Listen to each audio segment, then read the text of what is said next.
Chai. Evangelist Ebuka Obi buru amụma n'isi ma ọ bịa na mmezu. Ama m onye Evangelist Ebuka Obi bụ. Evangelist Ebuka Obi sị mmadụ gwa m na ihe ọma ga-emerụ m taata. Ezi m ozi a. Ama m taa ma Akụ Zion ji kpọọ m na phone. Akụ Zion kpọọ m na phone. Si m na Evangelist Ebuka Obi si na ihe ọma ga-emerụ m taata. Nwanne, I made millions of naira today. Ntụasị ka m rapụ ifu echi. Onye ejikwa na onye amụma gwu egwu. O nwere onye dị perfect n'ụwa. TB Joshua ba our darling pastor prophet nwe nke ọ na-eme ọ dị emete. Onye ọbụla mụnwa bụ Okwuluora mme iberibe ebe ịgba n'aka. Mmelu gị iberibe inwe ike na-afụ m sị na adịrọ m perfect. Ana m ekwu na Evangelist Ebuka Obi bụrụ amalishi ma ọ bịa na mmezu tata. Somebody Peter or somebody on Instagram say na asị. Ọ bụrụ asị no problem. Ihe ọma bịa na ndụ gị ya bụ okwu asị. Ịma na ihe iji tụọlụ mmadụ ka a ga-eji tụọlụ gị. Ihe ọbụla iji tụọlụ mmadụ n'ụwa ka a ga-eji tụọlụ gị. Somebody Akụ Zion gbọọ m taa n'ụtụtụ etete m ụlọ otu gị ọ gbọọ m etinye m fonu m na-airplane mode na-alahụ ụla.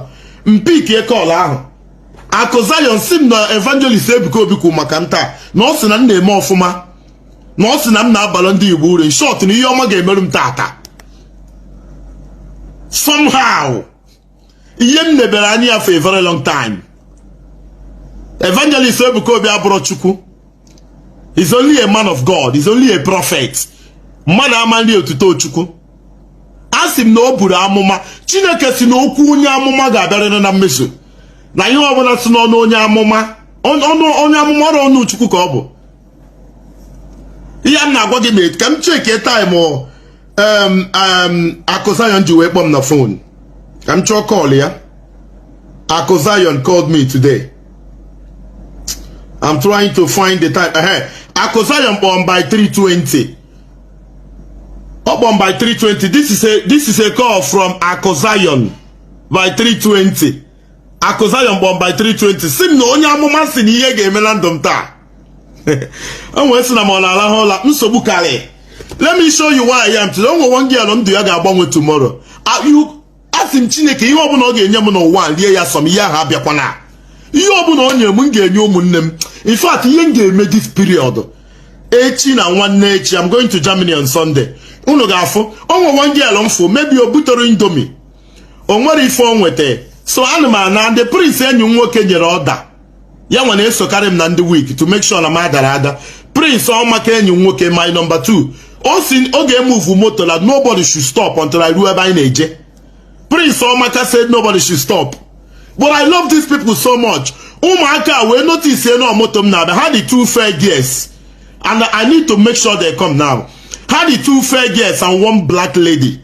So here had you kusima habu odika 2 of them, one bu fridge.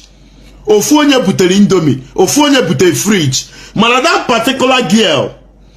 Nneku maka ya nwere ife obute. Ha wee fetu om. Ya ju kusim baka ha say photo. Osimo want to take picture. Prince say 50 seconds. Sorry, because not 40 seconds. Because I know who there more people will come. See that girl seem not to say photo. Didn't cause this ago. See I'm going to come and tell Osim I don't have phone. Hi, Owutem. Careful now your Chineke. Can anything about what you here happy no? Oh God, big Gozigi. And when you have media, when you watch the video, you see. And see and now come and take picture. I don't have phone. Or that one go near phone. That girl has from go near phone. Just that not they ashamed of herself. The girl they ashamed of herself no one phone. See and they come and take picture. You want to go to where class work here the gesture metum. If I may actually react to that statement. But Prince saying you want to see let's go. Prince be a factor. And the second factor okay the girl say I don't have phone. Nchọ ka nkwuo something somebody bịakwe m n'aka ka ifu ọ bụrụ na ekwentị use nwa but I'm just trying to tell you how this life work. Something might want to come to you, something else happen. I don't have phone. Ima go normal me I reacted ka nkwuo okwu somebody bịakwe m n'aka. Let me show you the video. Mana Chineke si n'oge that girl elugo agụgọ m ha they need to come to Enugu first thing tomorrow morning. Let's see. Obono Chineke but that girl will never suffer again. Awesome, I don't have phone. Oh, with them. Let me find the video.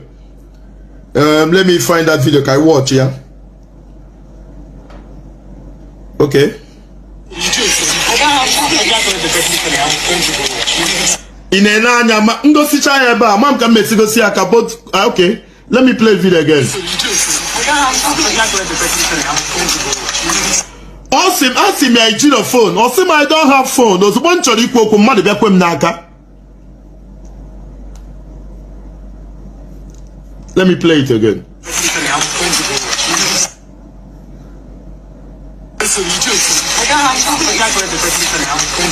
Let me play it only on Facebook. I don't have phone. Never can the conversation ended. Awesome, I don't have phone. Let me show you our picture together. I don't have phone. You get with phone when go tomorrow. No come, you don't have phone. A very humble girl.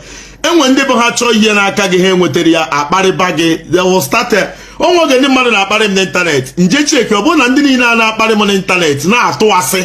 Inechara onye etere mmanụ na abụ ya ọnụ na akpari ya na ebu ya ebubo. Ọ bụrụ ndị bịago ndị boss ngwa m na arụ adịghị ha na ha chi ibido business na mpa nwe kidney problem na ma nwe kidney problem. Ngwa for na at that point in time na nwere ife ga-emenwu. They became my enemy. They went to form a cartel.